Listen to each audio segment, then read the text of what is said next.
kita melihat kenyataan yang ada di Indonesia saat ini, uang adalah panglima, teman-teman ya. Saya mau memberikan informasi ya. Jadi gini, teman-teman, sorry.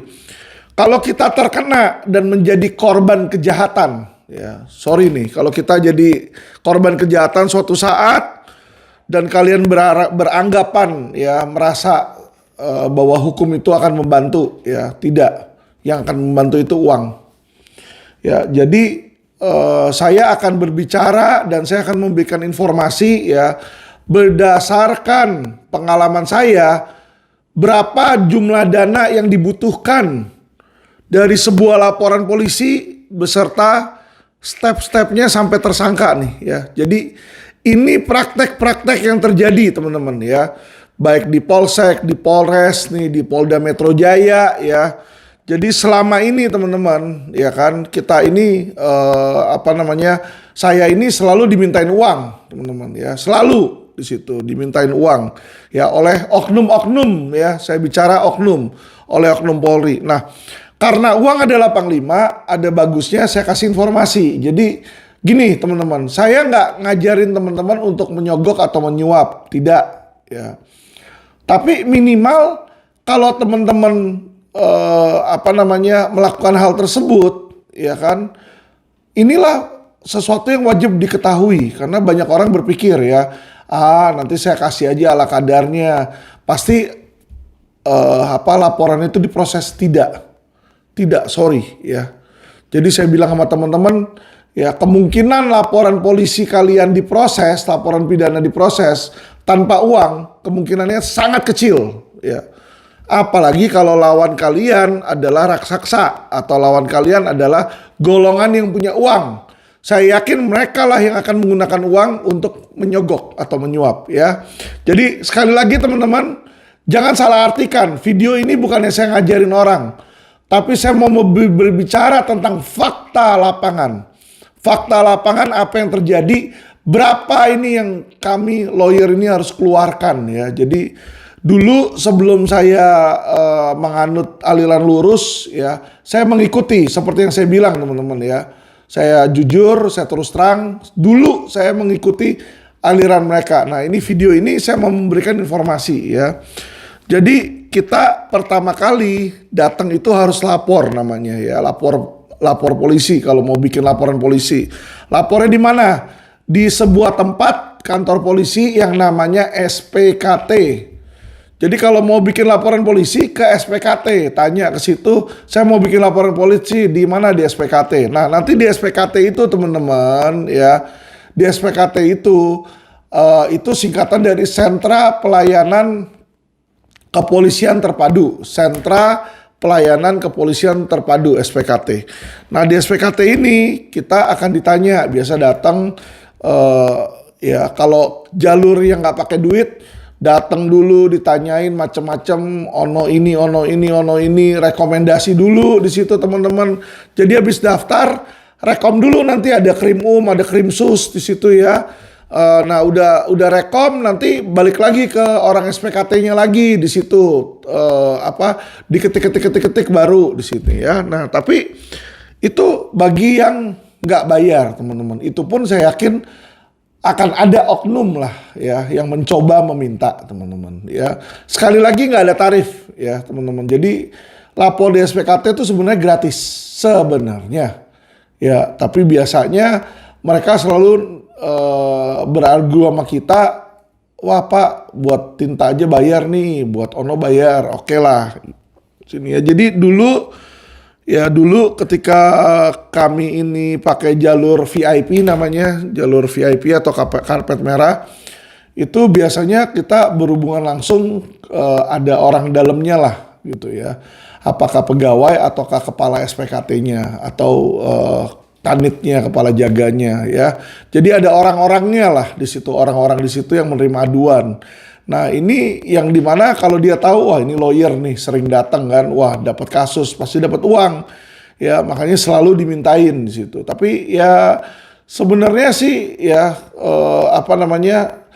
hukumnya aja, hukum Indonesia melarang di situ, bukannya kita nggak mau berbagi ya. Sebenarnya sebagai lawyer berbagi rezeki kita nggak bermasalah. Tetapi yang jadi masalah ini adalah melanggar undang-undang, karena undang-undang itu bilang kita nggak boleh kasih gratifikasi kepada pegawai negeri sipil, teman-teman. Di situ aja yang jadi masalah ya. Sedangkan budayanya ya sudah merupakan kebiasaan ngasih di situ. Oke. Jadi untuk dapetin red carpet itu berkisar antara 1 juta sampai 1,5 juta ya.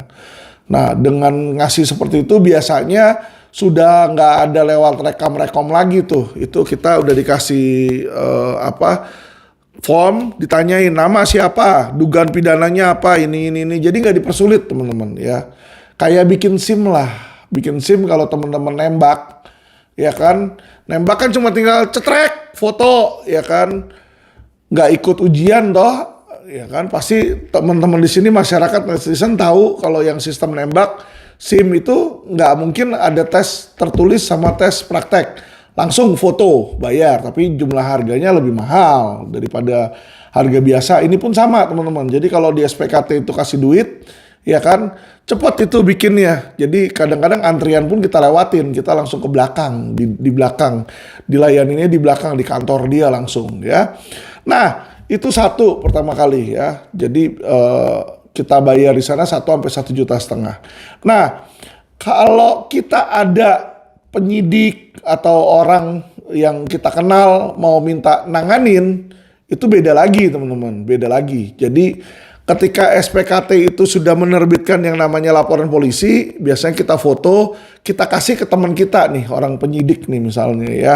Penyidik apa? Misalnya kita ada kasus, tergantung nih kasusnya kriminal umum apa kriminal khusus. Kalau kriminal umum ya harus penyidik dari kriminal umum, teman-teman. Kalau kriminal khusus, penyidik dari kriminal khusus. Nah, misalnya saya ada kasus penipuan investasi bodong. Nah, kita harus hubungin orang krimsus, penyidik krimsus. Nah, kita bisa milih tuh sebenarnya mau ditaruh di mana, ditempatin di mana. Yang pakai duit bisa milih, teman-teman. Ya, caranya kita kontak penyidik tersebut. Nah, penyidik tersebut minta uang untuk diurus ke Binops. Jadi penyidiknya bisa urus atau kita bisa ke Binops dan dimintakan untuk didisposisi ke unit mana yang kita mau. Jadi misalnya saya mau masukin ke Vismondev ya, unit 2, penyidiknya namanya A di situ, ya kan. Nah, saya bisa ke Binops, ya kan, dimintain uang. Nah, itu biayanya biasanya minimal 5 juta, teman-teman. Minimal 5 juta. Jadi kalau tadi 1,5 juta tambah 5 juta udah 6 juta nih, teman-teman. Nah, itu 6 juta baru panggilan tersebut, laporan polisi tersebut jatuh ke unit yang kita mau, penyidik yang kita mau, teman-teman. Ya. Nah, biasanya kita ngasih duit lagi nggak nih ke tim penyidik? Ya. Biasanya kalau nggak dikasih duit, mereka akan malas jalanin. Ya. Mereka kan males jalanin, teman-teman. Jadi tadi nih juga saya lupa jelasin, kalau kita nggak bayar yang 5 juta, kita cuma bikin laporan polisi, terus sudah antepin situ ya. Yang terjadi sama kayak kemarin laporan ITE saya. Jadi saya ada laporan ITE ya di bulan Mei, itu tentang apa? Di bulan Juni tanggal 6, itu 6 Juni saya ada laporin tuh. Dimana video saya ini di edit-edit orang, ya kan? Jadi saya laporin ke sana. Nah, karena saya tidak mau bayar, saya tidak mau nyuap, ya kan. Laporan saya, teman-teman, jalan-jalan dulu, ya. Dari Mabes nggak langsung ditanganin di Tipit Cyber Mabes. Mestinya kan ditanganin di Tipit Cyber Mabes, karena kan saya lapornya di Mabes. Ini enggak, teman-teman. Dilempar dulu ke Polda Metro Jaya. Dari Polda Metro Jaya juga nggak mau nanganin, dilempar lagi ke Polres Tangsel. Dari Polres Tangsel dia lempar lagi kemana? Polda Banten, teman-teman. Dari Polda Banten baru lempar lagi ke Polda Metro, dia bingung mau kasih kemana lagi nih, ya kan? Akhirnya baru dijalanin di Polda Metro. Itu akibatnya kalau kita nggak bayar yang 5 juta. Nah, kalau kita udah bayar, ya kan? Atau kalau kita nggak bayar, otomatis akhirnya nyangkut juga sih pasti. Akhirnya dikerjain juga. Tapi di sini teman-teman, ya di dalam kasus saya sudah habis dulu 3 bulan untuk muter-muter dulu tuh. Ya, jadi ini bedanya servis bayar dan nggak bayar di kepolisian. Ya, saya informasikan ke teman-teman biar teman-teman nggak shock. Ya, ini kenyataan yang terjadi di lapangan. Jadi jangan berpikir bahwa kalian ke lawyer, kalian bayar misalnya biaya berapa ratus juta, uang itu buat lawyer. Tidak, teman-teman. Uang itu kami dimintain lagi, kami diperes lagi sama apa? Oknum polisi, teman-teman, ya. Jadi biar teman-teman tahu nih. Oke, masuk ke penyidik. Penyidik itu biasanya minta sekitar minimal 15 juta, teman-teman. 15 juta di dalam tahap lidik. Jadi ketika LP masuk tahap lidik, ya kan, dia kan harus manggil nih, manggil si pelapor, manggil si terlapor, manggil saksinya kita, saksinya pelapor, itu kan dipanggil. Nah itu kalau nggak dikasih duit, teman-teman, itu bisa-bisa mandek. Jadi di setiap jalan laporan proses hukum kalian, kalau kalian nggak kasih duit, bisa aja mandek, teman-teman, ya, bisa mandek. Tapi kalau kita ngomongin oknum polisi ya, teman-teman, ya. Kalau dapatnya polisi yang baik, jalan, teman-teman, ya. Tapi video ini saya bikin bukan untuk polisi yang baik. Saya mau kasih tahu kalau teman-teman dapat tipe polisi yang oknum nih. Ya kan lagi suwe dapat tipe oknum. Ya, nah ini yang harus kalian hadapin. Nah, tadi lidik kasih 15 juta ke tim penyidik, ya. Terus belum harus kasih ke kanit, teman-teman. Ya, di lidik kita harus kasih ke kanit. Itu 15 juta lagi untuk kanit. Kenapa? Kanit itulah nanti yang mengeluarkan surat perintah penyelidikan, SP lidik situ. Oke, kanit 15 juta di sini. Nah, terus dia panggil, ya kan? Dia panggil pelapor tetek bengek. Habis itu apa yang dilakukan? Ahli, teman-teman. Jadi setiap kasus biasanya mereka akan bilang, Pak, ini butuh ahli, Pak. Butuh saksi ahli namanya. Oke, nah biasanya ahli itu seharusnya sudah dibayarin dari polisian. Cuma memang budget kepolisian kecil. Yang saya tanyakan sama penyidik, kalau nggak salah cuma 3 juta. Nah itu waktu itu kalau saya itu sempat dimintain lagi. Berapa? Satu ahli 15 juta, minimal 2 ahli itu. Jadi kita keluar lagi 30 juta untuk 2 orang ahli, teman-teman, ya. Jadi misalnya kasusnya apa nih, ya kan? Investasi bodong. Oh, berarti ahli perbankan 1, ahli pidana 1, udah 2 tuh, ya kan? Nah, kalau kayak kemarin Allianz itu kita ahlinya sampai 3, teman-teman. Ada ahli pidana, ahli asuransi, sama ahli perlindungan konsumen, teman-teman, 3. Jadi 15 juta kali 3 tuh, waktu itu saya bayar 45 juta, ya. Jadi dalam kasus Allianz waktu itu saya bayar kurang lebih 45 juta untuk ahli karena dimintain lagi oleh penyidik. Oke.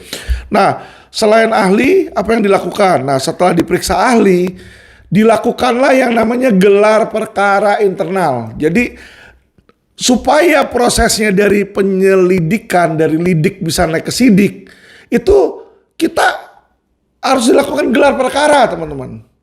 Dan gelar perkara ini apa maksudnya? Gelar perkara yang dimaksud di sini untuk naik dari lidik ke sidik itu kita nggak hadir. Pelapor sama terlapor nggak hadir. Jadi cuma internalnya polisi aja. Jadi di mana penyidik nanti ketemu gelar di wasidik. Nah di situ nanti ada orang-orang lah yang lebih senior lah ya. Mungkin kanit-kanit dari divisi-divisi lain ya untuk menentukan nih kasus ini layak atau nggak naik sidik. Nah itu penyidiknya samperin ke saya, Pak Alvin. Bapak mau kasus LP Allianz naik toh katanya. Oke, untuk supaya Allianz ini naik, ya kan, kita harus kasih. Saya tanya, Pak ada berapa Pak? Ya kurang lebih ada 8 orang lah. 8 orang apa Pak? Peserta gelar, 8 orang. Satu peserta berapa? Amplopin lah Pak, minimal 5 juta satu orang. Oke. 8 kali 5, 40 juta lagi kita keluar waktu itu ya. Untuk apa? Untuk gelar perkara, teman-teman. Jadi untuk gelar perkara tuh keluar lagi 40 juta. Nah dari situ 40 juta untuk gelar perkara, naiklah ke sidik penyidikan. Wah. Naik ke penyidikan, teman-teman. Ketika naik penyidikan, nggak stop di situ. Penyidiknya minta duit lagi. Bang, kemarin kan beda. Itu kan buat lidik. Sekarang buat sidik. Kan saya harus kesono ngirim surat panggilan perlu duit ongkos, ya kan? Terus belum surat-surat yang lain lah bang, kata dia kan, tinta dan lain-lain. Oke, berapa? Saya tanya. 15 juta lagi untuk tim, ya untuk tim penyidik kasih lagi 15 juta. Oke. Nah terus di sini apa yang terjadi? Kanit minta lagi 15 di situ, ya Kanit. Nah ditambah lagi teman-teman di sini diminta lah Kasubdit. Jadi kepala Kasubdit atau yang namanya Kasat itu info dari penyidik dia minta. Nah, Kasubdit berapa? Nggak bisa 15 juta. Kasubdit itu levelnya posisinya di atasnya Kanit. Kalau di Polda Kanitnya itu Kompol ya bunga 2. Kalau di Polda Kasubdit itu bunga 3, kembang 3 atau AKBP teman-teman. Nah, itu minimal 25 juta tuh ya di situ 25 juta untuk Kasubdit. Oke. Nah, sampai sini belum selesai teman-teman ya kan Kasubdit. Nah, Panit minta lagi. Oke, Panit kita kasih lagi deh 10 ke Panit ya teman-teman ya. Oke, nah apa yang terjadi dari sini? Ya kan, gelar perkara teman-teman. Ya toh, karena kita udah kasih lagi, ya kan kita udah kasih lancar semua. Nah, digelar nih, mau digelar lagi. Untuk apa kali ini? Kalau tadi yang gelar pertama adalah dari lidik naik ke sidik, kali ini adalah gelar untuk dari sidik jadi tersangka, itu minta lagi. Ya, saya diminta lagi di situ. Jadi otomatis naik sidik waktu itu ke TSK dia minta lebih banyak. Oke, kita kasih 70 juta waktu itu ya. Untuk gelar TSK teman-teman. Karena kalau TSK itu bisa ditangkap, bisa ditahan. Nah, udah nih sampai TSK nih 70 juta di sini ya. 70 juta kita bayar untuk TSK-nya aja nih. Untuk gelar perkara, gelar perkara TSK nih teman-teman ya kan. Akhirnya alhasil jadilah TSK. Apa yang terjadi? Yang namanya TSK orang dipanggil susah datang teman-teman. Susah datang si terlapornya. Alasan sakit lah, ono lah, inilah, itulah. Ya namanya dipanggil jadi tersangka nggak datang-datang kan kasus kita nggak jalan kan. Jadi apa yang harus dilakukan? Dia bilang, Pak Alvin mau nggak kita yang namanya jemput paksa? Situ. Oke, berapa bang jemput paksa? Duit lagi teman-teman, ya kan? Kita kasih lagi misalnya 15 juta di situ. Ya, jadi ini teman-teman ya, sebenarnya nggak ada rate pasti. Rate pasti berapa? Karena tidak ada ini nggak tercantum. Secara hukum itu semua gratis. Tapi kalau kita semuanya gratis, saya yakin, ya kan? Kemungkinan besar laporan polisi nggak akan jalan di situ. Coba tanya ke lawyer, tanya ke orang-orang yang berhasil menjalankan laporan polisi. Itu biasanya keluar duit mereka. Ya, di situ kenyataannya oknum-oknum itu banyak dalam reskrim. Ya, oknum-oknum penyidik. Nah, keluar lagi 15 juta di situ untuk apa?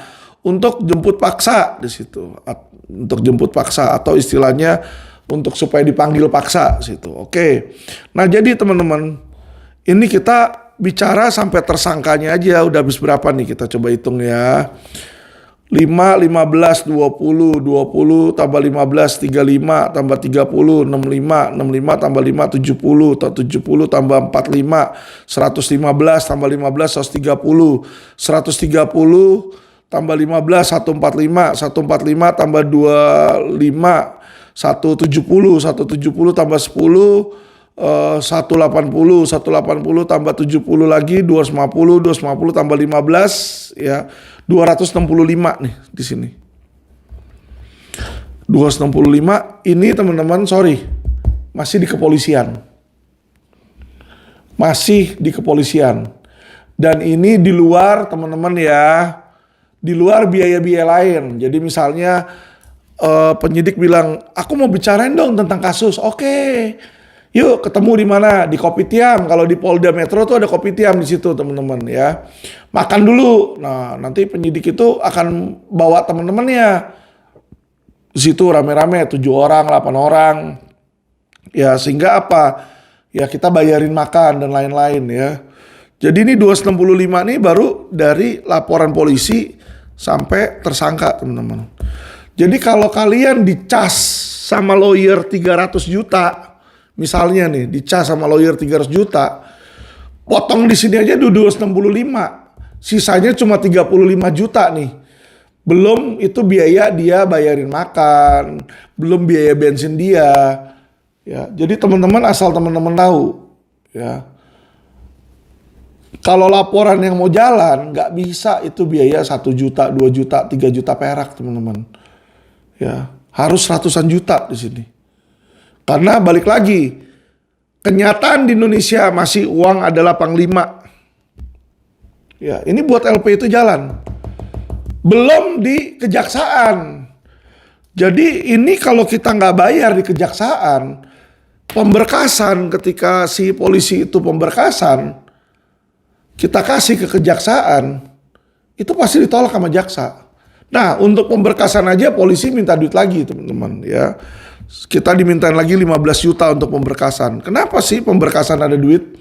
Karena pemberkasan itu berkas kita yang tebelnya segini, kadang-kadang kalau kasusnya kompleks bisa 1 meter tingginya itu berkas. Itu harus difotokopi sama si penyidik itu. Ya, fotokopi rangkap 5. Sehingga satu fotokopian aja bisa 2 juta, 3 juta. Kali 5 udah 15 juta.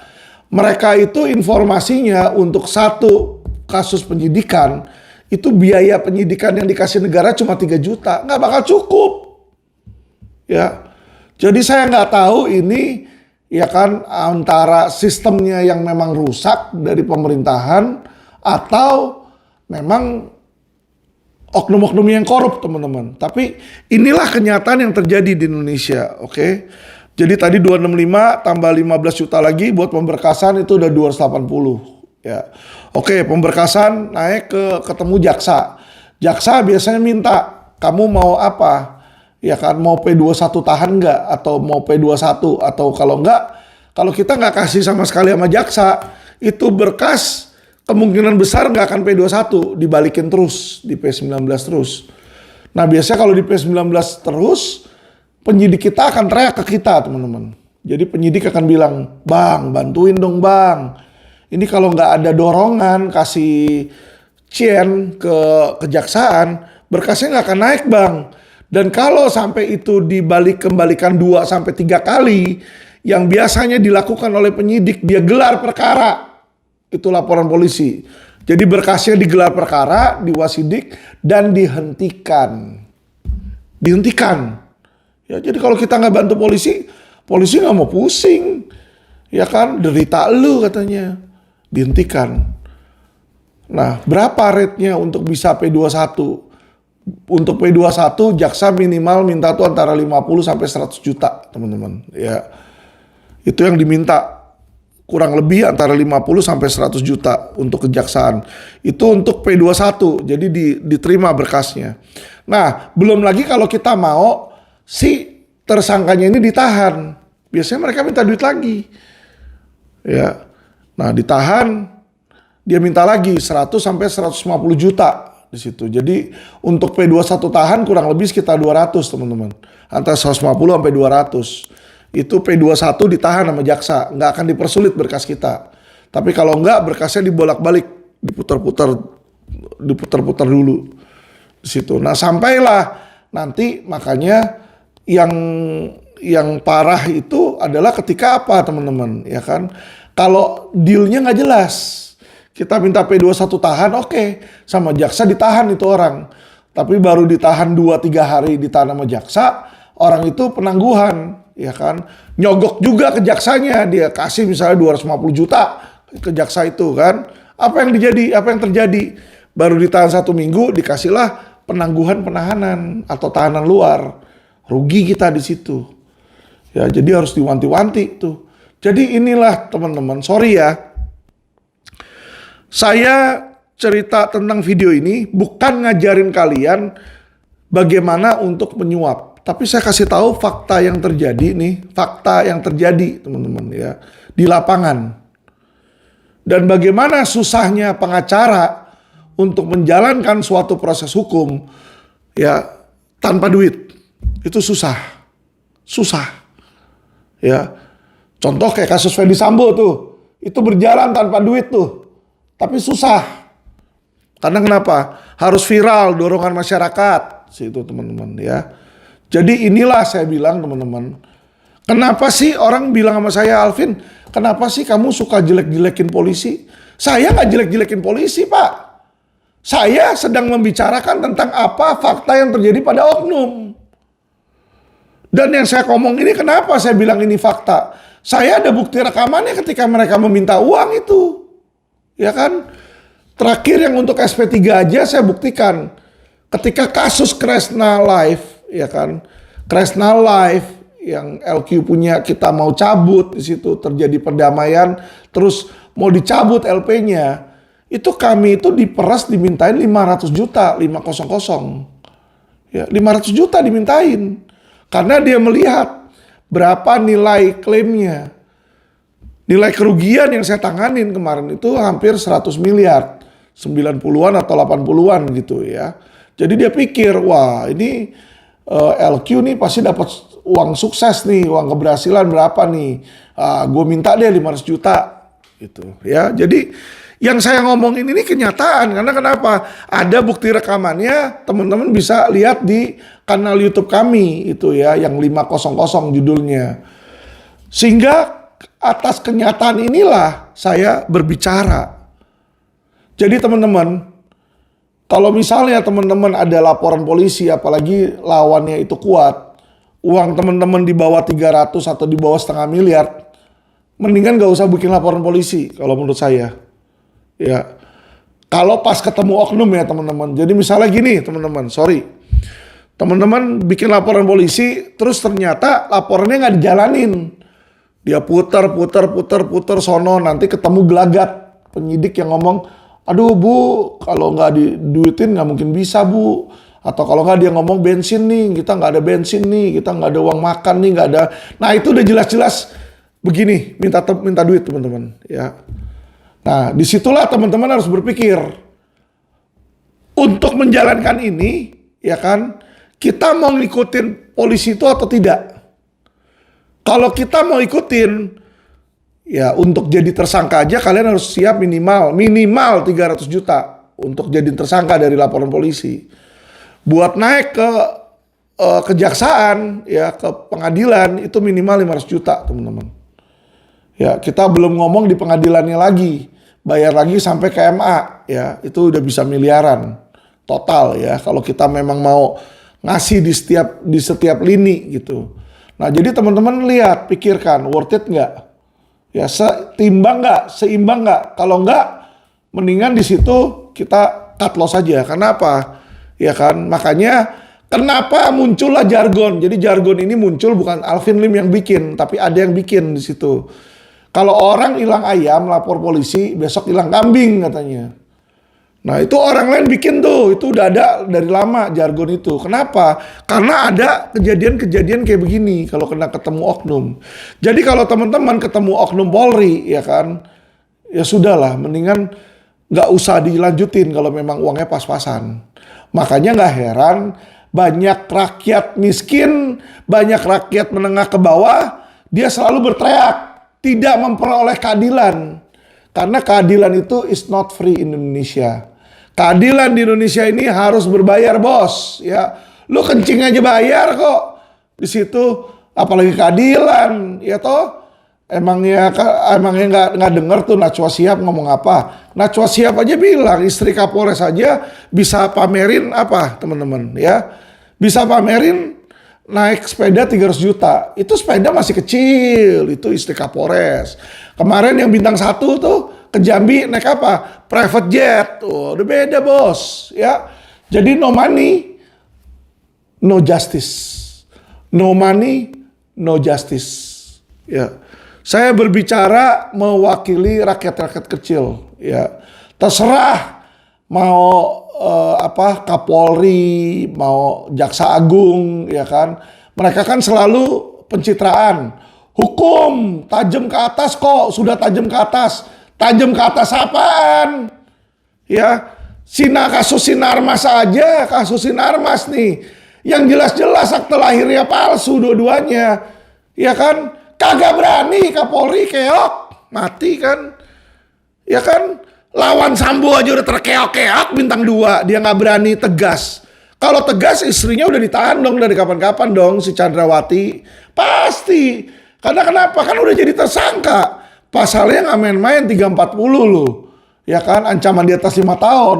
Jadi syarat objektif penahanan itu sudah terpenuhi di kasusnya Putri Chandrawati. Tapi kenapa nggak ditahan? Ya kan? Nah, karena itulah hukum tidak tajam ke atas. Sama Sambo aja masih terkeok-keok. Apalagi lawan 9 naga. Ya, yang dimana uang Fedi Sambo tuh nggak ada seujung kukunya dari 9 naga, teman-teman. 9 naga itu konglomerat yang punya Indonesia, kasarnya ngomong. Perekonomian Indonesia dia yang kontrol, ya. Jadi teman-teman, ya kan, terserahlah Kapolri mau ngomong apa, Jaksa Agung mau ngomong apa, ya, Presiden mau ngomong apa. Kenyataannya, ya kan, money is justice. Itu. Money is law. Kamu punya uang, kamu bisa beli hukum. Ya. Itu kenyataannya, teman-teman. Di Indonesia masih itu kenyataannya. Dengan amat sangat berat hati saya bicara seperti ini. Inilah kejelekan dunia hukum di Indonesia. Saya sebagai lawyer pun saya malu, teman-teman. Saya malu. Saya tidak punya kewenangan untuk merubah. Apalagi kalau lawyer yang kayak saya bisa dihitung pakai jari. Itu akan sulit, teman-teman. Karena mayoritas mengikuti koruptif sistem. Jadi sistem yang korup ini diikutin oleh mayoritas lawyer-lawyer lain. Jadi akan sulit itu nanti untuk berubah, teman-teman, ya.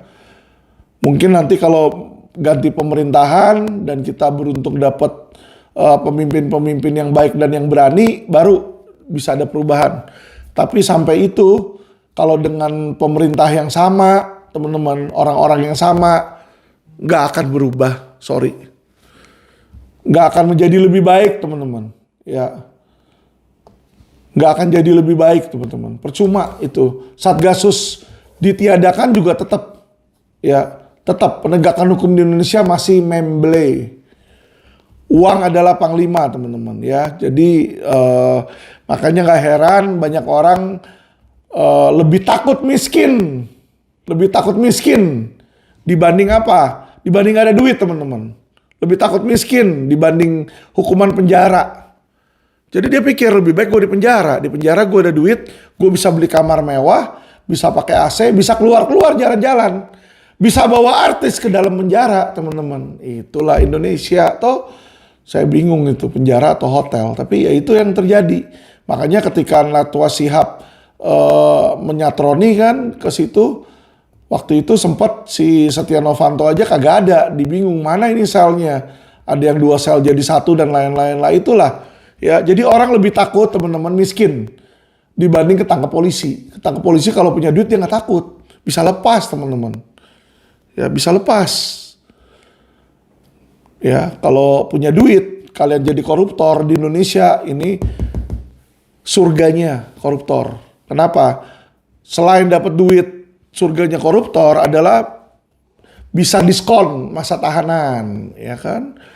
Bisa diskon, tuntutan bisa diskon, masa tahanan bisa diskon, bisa dapat remisi, ya kan? Dan yang terakhir adalah bisa milih mau tempat yang di mana, bisa beli.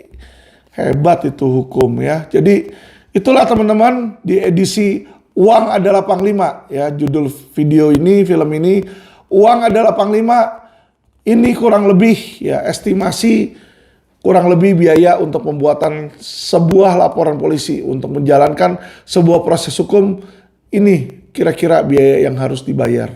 Jadi kalau teman-teman nggak mampu, ya kan, mendingan lupakan aja, ya. Jadi lebih baik. Makanya percuma lapor polisi itu ya begitu. Karena banyak oknum, dan kalau ketemu oknum ya lebih baik kalau menurut saya sih lupakan daripada hilang duit. Ya kan, keadilan juga nanti nggak diperoleh. Suwe-suwe malah kita dilaporin balik jadi tersangka nanti, teman-teman, ya. Jadi kalau laporan kita laporin orang, terus laporan kita dihentikan, nanti kita bisa dilaporin dengan pasal membuat laporan palsu, aduan palsu, teman-teman. Dan kita dijeblosin balik ke penjara, kan lucu itu, ya. Jadi ini, teman-teman, pelajaran buat teman-teman, kisah nyata di Indonesia, ya. Pelajaran hukum di Indonesia bukan hukum 101, tapi ini reality, ya. Jadi kenyataan hukum 101 by Alvin Lim. Oke, terima kasih, teman-teman. Salam cerdas hukum.